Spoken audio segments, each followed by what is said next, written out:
Can you share some example of DBA thesis that actually changed or solved any real world business problem? Yeah, yes, yeah. All DBA problems will solve something real in some measure. Let me just give you a few examples from my own experiences of mine or my teams.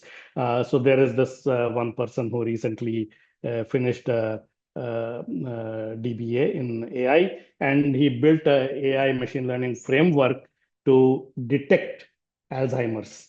Okay, so and that's a nice thing. It's not that doctors are not doing it. There are other ways people are doing it, but the idea is always to improve accuracy. So he built that. Then there was another person who used psychology principles and AI and machine learning to be able to measure the influence of social media. So social media influence can be measured using both psychology, that was the domain expertise she brought, and AI machine learning. There was another person who actually created so to say, a disease profile of a region. So different parts of the country, different, there could be poorer localities, richer localities. Now, water might be polluted in one area, something else. So just create a disease. What kinds of diseases are more concentrated here versus somewhere else? And if you do that, the government can have a nice policy making thing. They cannot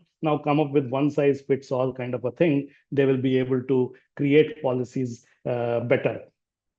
Then there was another person, and I want to highlight that because we are all talking about these large models and chat GPTs and all those things. Recently finished a project where we all talk in broken English. We all write broken English. Some of us don't speak native. We are not native English speakers. So when there is broken English, how does the AI understand it versus a human understand it? So sometimes human can just understand, even if it is broken, we understand it. How does AI understand? And just compared an older model with a later GPT kind of a model, and the older model performed much better, which is what I want people listening to this podcast to think, that not everything in the world today is Gen AI, agentic AI, LLM only, that there is a much bigger field out there. And that is why learning about it is very important to use it correctly. That's when the projects will succeed. Otherwise, that 80-90%